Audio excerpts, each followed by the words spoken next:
Eunice Oliveira diz que reforma eleitoral será votada até o dia 7 de outubro. CPI dos maus-tratos debate automutilação e suicídio de crianças e adolescentes. E o programa Conexão da Rádio Senado será transmitido também pelo YouTube.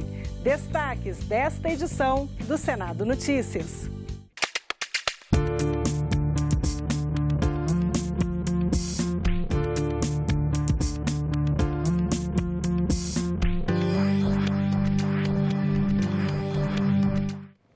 Olá, boa noite. O presidente do Senado, Eunice Oliveira, disse nesta quinta-feira que a reforma eleitoral será votada no Senado até o dia 7 de outubro.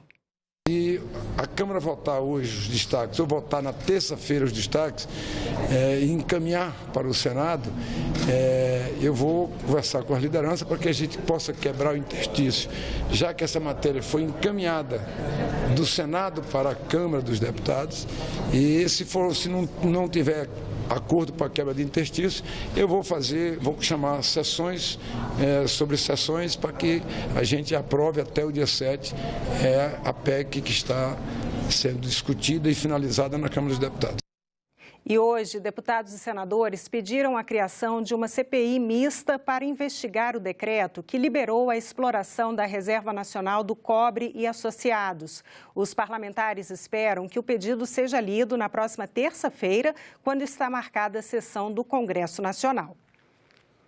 Participantes da audiência pública da Comissão de Direitos Humanos defenderam a inclusão de trabalhadores do setor público na Lei da Aposentadoria Especial para Pessoa com Deficiência. A lei complementar, aprovada em 2013, reduz os limites de tempo de contribuição e de idade para a concessão de aposentadoria para essas pessoas. Um projeto nesse sentido já foi aprovado no Senado em 2014 e está parado na Câmara dos Deputados. Os debatedores explicaram que a atual lei contempla apenas os contribuintes do INSS, deixando de fora os servidores públicos. Eles também criticaram a avaliação utilizada para definir o grau de deficiência e enquadrar a pessoa na lei. Na prática, não é utilizado o critério médico, mas apenas um questionário sobre o que a pessoa é ou não capaz de fazer.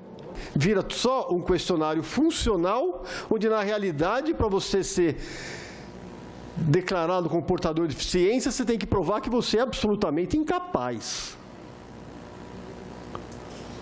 Porque se você consegue se colocar na sua estação de trabalho e trabalhar sozinho, sem que ninguém venha te ajudar, então você não é deficiente, você atinge aquela pontuação alta e você não consegue aposentadoria.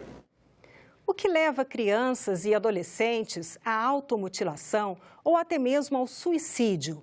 Esse foi o tema debatido em audiência pública na CPI dos maus-tratos nesta quinta-feira.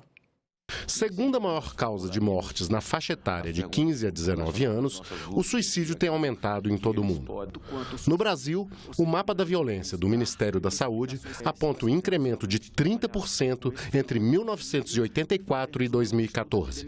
As novas tecnologias e a popularização da internet foram apontados como fatores que podem levar a comportamentos depressivos e ao autoextermínio entre os jovens. O excesso de virtualização, confundindo o virtual com o real, né? Isso poderia dar inúmeros exemplos clínicos para vocês. Outra coisa que eu chamo sempre a atenção, o padrão de sono desses garotos e garotas. Uma pessoa sem dormir, ela não serve para nada. Jovens estão desconectados com a natureza. Isso é algo seríssimo. A natureza talvez seja a principal fonte de energia que uma pessoa pode ter e os nossos jovens muitas vezes nem colocam o pé no chão. Há 20, 30 anos atrás, o bullying, né, e os problemas que um adolescente passava ao longo da vida, ele era restrito a determinados contextos, a determinados ambientes. Hoje, ele inserido dentro de um grupo, dentro de uma rede social, dentro, né, por exemplo, né, geralmente os adolescentes têm o grupo da escola, tem o grupo né, do esporte que ele faz, então o bullying tomou uma proporção avassaladora, né? A capacitação de professores e gestores escolares foi considerada fundamental para a preparação de jovens saudáveis e aptos a viverem no mundo atual. Para essas crianças aprenderem desde 6, 7 anos de idade, que é uma fase importante, a lidar com bullying, a resolver conflitos sem se machucar e sem machucar o outro, a lidar com perdas, a resolver conflitos e a lidar com situações estressantes. A ausência de jornalistas na audiência foi criticada pelo presidente da CPI, o senador Magno Malta. Todos os pais do mundo tinham que estar aqui, todo mundo tinha que estar linkado aqui, todo mundo tinha que estar vendo isso aqui, a grande mídia tinha que estar aqui. Não há nenhum assunto sendo versado nessa casa que seja mais importante do que se falou aqui. Mas se fosse uma audiência pública para falar de casamento homossexual, isso aqui estava lotado de gente. Fosse para falar de aborto, a grande mídia estava aqui. Ideologia de gênero estava aqui. Qualquer coisa que seja assinte à família, eles adoram.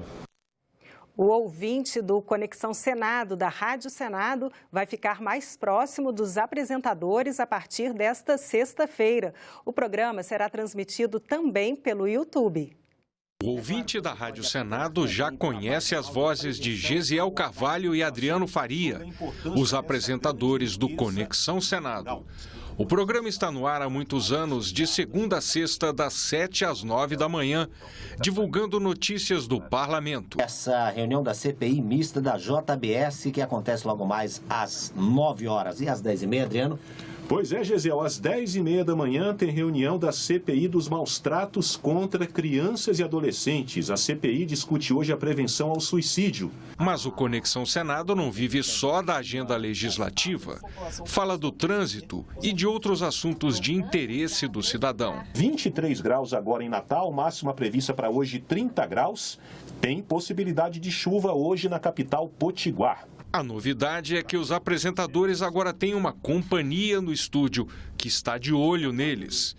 Por isso, quem está familiarizado com as vozes do Gesiel e do Adriano vai poder também ver os apresentadores. Muito bom dia para você que acompanha o Conexão Senado nesta manhã de quinta-feira. Lembrando para você que amanhã o Conexão Senado está no YouTube. É a nossa estreia no YouTube. Você vai acompanhar também, além do rádio, também pelas imagens do YouTube. Para isso, basta que você acesse a TV Senado, o YouTube da TV Senado, em youtube.com/TV Senado Oficial. Então anote os dois caminhos para acompanhar ao vivo a transmissão do Conexão Senado. Os endereços aparecem aí na tela. Com as imagens, o Conexão Senado fica mais próximo do ouvinte. Informação e descontração. Essa linguagem que hoje o ouvinte só tem uma ideia por meio do áudio, ele vai poder, com as imagens, ver como é um ambiente descontraído aqui também, entre as matérias. Quando, por exemplo, uma reportagem está no ar, a gente pode conversar, trocar ideias. Então, exatamente para ele ver essa descontração no ambiente, também aqui dentro do estúdio, por meio das imagens. O senador Pedro Chaves foi relator da reforma do ensino médio no Senado. Ele falou ao programa Salão Nobre sobre as mudanças trazidas pela reforma e sobre como será a sua implementação. O programa vai ao ar hoje, às 8 da noite. A reforma do ensino médio foi aprovada em fevereiro deste ano, mas as mudanças só devem chegar às escolas em 2019, depois que a Base Nacional Curricular Comum do Ensino Médio for aprovada. Nesse mesmo ano, 2019, o Enem também terá que se adaptar às mudanças para abordar apenas os conteúdos definidos na base. Além desse conteúdo básico, o aluno poderá seguir 5 itinerários: linguagens, matemática, ciências da natureza, ciências humanas e educação técnica. Isso significa que a escolha sobre qual área seguir, hoje feita aos 17, 18 anos, será ainda mais cedo, com 15. O senador Pedro Chaves disse ao Salão Nobre que antecipar a escolha não é um problema, porque as escolas vão oferecer orientação vocacional. Ele foi relator da reforma do ensino médio no Senado e também é relator de um outro tema de interesse nacional, a regulamentação do transporte por aplicativos. Pedro Chaves disse que esse tipo de serviço é privado e não público, como definiu a Câmara. Por isso, Uber, Cabify e outros aplicativos não tem que ter as mesmas obrigações do táxi, mas tem que seguir algumas regras. O Uber, ele tem que ter alguma especificidade. Por exemplo, carros de melhor qualidade, não pode carro mais de 2 anos, não pode ter ponto fixo, só pode chamá-lo através de telefone aplicativos. São coisas que a gente pode definir bem exclusivo para o Uber, de modo que ele seja um diferencial, na verdade, em relação ao táxi. E no programa Argumento desta noite, a senadora Ana Amélia fala sobre o projeto que criminaliza a ação de adultos que induzem menores à automutilação. Esse problema da automutilação é muito grave. Nós temos casos aqui dentro da casa de familiares, de avós que perderam netas, que se suicidaram, estimuladas por esses grupos, por essas tribos nas redes sociais. Em geral, sempre tem um adulto por trás desses procedimentos, estimulando a mutilação, a cortar o próprio corpo, a chamada automutilação, ou a fazer determinadas coisas, alguns jogos que foram perigosos, a famosa baleia azul, que acabava levando à morte do adolescente. A entrevista completa você assiste no programa Argumento, daqui a pouquinho, logo depois do Senado Notícias. E nós ficamos por aqui. Outras notícias a qualquer momento na nossa programação e em nossa página na internet, senado.leg.br/TV. Muito obrigada pela companhia. Continue sintonizado aqui na TV Senado.